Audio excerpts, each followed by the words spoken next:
দর্শক, স্বাগত জানাচ্ছি আপনাদেরকে পতাকা বিশ্বে। আমি আছি আপনাদের সাথে কৃতি আচার্যি। আজকে আমি জানাবো আপনাদের গাজার দুর্ভিক্ষ ও আরবদের খাবার বিলাসিতা। কোথায় হারালো মানবতা? দীর্ঘ চেষ্টার পর ফিলিস্তিনে যুদ্ধবিরতি হয়েছে, থেমেছে ধারাবাহিক বোমার শব্দ, কমেছে ধ্বংসযজ্ঞ, কিন্তু থেমেছে কি মৃত্যুর মিছিল? যুদ্ধবাজ ইসরায়েলকে আসলেই থামিয়েছে গুলিবর্ষণ? না, থামেনি গুলি। যুদ্ধবিরতির মধ্যেই মারা গেছেন গাজার শতাধিক বাসিন্দা। এই তো গেল যুদ্ধ ও যুদ্ধবিরতির কথা। বিস্ফোরক অস্ত্রের নিশানায় পরিণত হয়ে হয়তো মৃত্যুর মিছিল কমেছে, পক্ষান্তরে বেড়েছে আরেক অস্ত্রের যুদ্ধ, যে অস্ত্রটির নাম ক্ষুধা। এখন ইসরায়েল যেন ফিলিস্তিনিদের ক্ষুধা আর দুর্ভিক্ষের অস্ত্র দিয়েই ঘায়েল করতে চাইছে, আর সেই ফাঁদে পা দিয়েছে জাতিসংঘ থেকে শুরু করে পুরো বিশ্ব। জাতিসংঘ বলছে যুদ্ধবিরতির পরও গাজায় অন্তত অর্ধেক মানুষ ভয়াবহ খাদ্য সংকটে। উত্তর গাজা ও গাজা সিটিতে চলছে মানব সৃষ্ট দুর্ভিক্ষ। যেখানে প্রতিদিন দরকার প্রায় 1200-র বেশি ট্রাক খাদ্য, সেখানে ইসরায়েলি বাধা অতিক্রম করে প্রবেশ করতে পারছে মাত্র শতাধিক ট্রাক। ফলে যুদ্ধ পরবর্তী সময়েও গাজার শিশুরা না খেয়ে কাঁদছে। মায়েরা জানেন না আগামীকাল সন্তানের মুখে কি খাবার তুলে দেবেন। ফলে গাজার মায়েদের এখন বেঁচে থাকার সঙ্গে খাবার পাওয়ার জন্য, সন্তানের মুখে খাবার তুলে দেওয়ার জন্য আরেক যুদ্ধের ময়দানে লড়াই করতে হচ্ছে। দর্শক, এবার চলুন গাজার প্রতিবেশী দেশগুলোতে, দেখা যাক সেখানে খাবারের কি অবস্থা। গাজা থেকে মাত্র কয়েকশো মাইল দূরে আরব শেখদের বসতি। রাজপ্রাসাদগুলো আলোয় ঝলমল, শেখদের খাবার টেবিল ভরপুর নানা পদের মুখরোচক খাবার।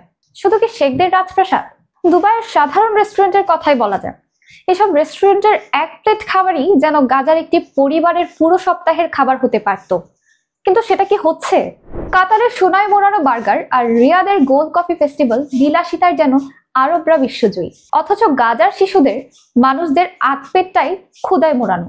মাত্র কয়েকশো কিলোমিটার দূরত্বে অবস্থানরত একই অঞ্চলের বাসিন্দাদের মধ্যে খাবারের বেলায় ঠিক উল্টো চিত্র। যেন বিশ্বের উত্তর মেরু আর দক্ষিণ মেরুর মতোই বৈপরীত্য এখানে। বিলাসিতার এই পৃথিবীতে গাজার ক্ষুধা যেন কারো কানেও পৌঁছায় না।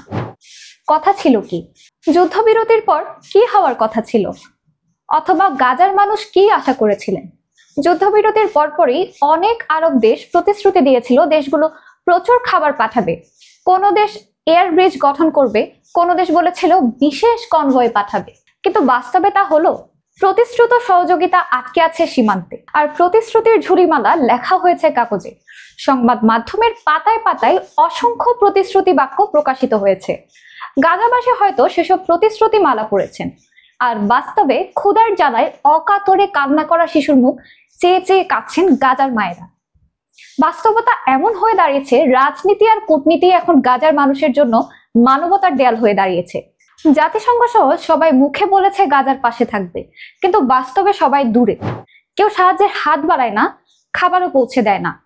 আরবরা বিলাসিতা করে খায়, অথচ খাওয়ার সময় প্রতিবেশী গাজার শিশুদের মুখখানি খাবার প্লেটে ভেসে ওঠে না। ইসরায়েল বিস্ফোরণ থামিয়েছে, আর সীমান্ত কৌশলে বন্ধ বা চলাচল সীমিত রেখে ক্ষুধার যুদ্ধ চাপিয়ে দিয়েছে গাজাবাসীর উপর। সেই যুদ্ধে এখন গাজাবাসীকে এখনো লড়াই করতে হচ্ছে। আরবরা যে ঐক্যের পতাকা নিয়ে গর্ব করে, সেই পতাকা এখন ভিজে গেছে গাজার শিশুদের চোখের জলে। এখন আরবদের দিকে তাকালে দেখা যায় এক পাশে রাজপ্রাসাদের আলোকিত টেবিল, অন্য পাশে গাজার অন্ধকার ঘরে ক্ষুধার্ত শিশুর কান্না।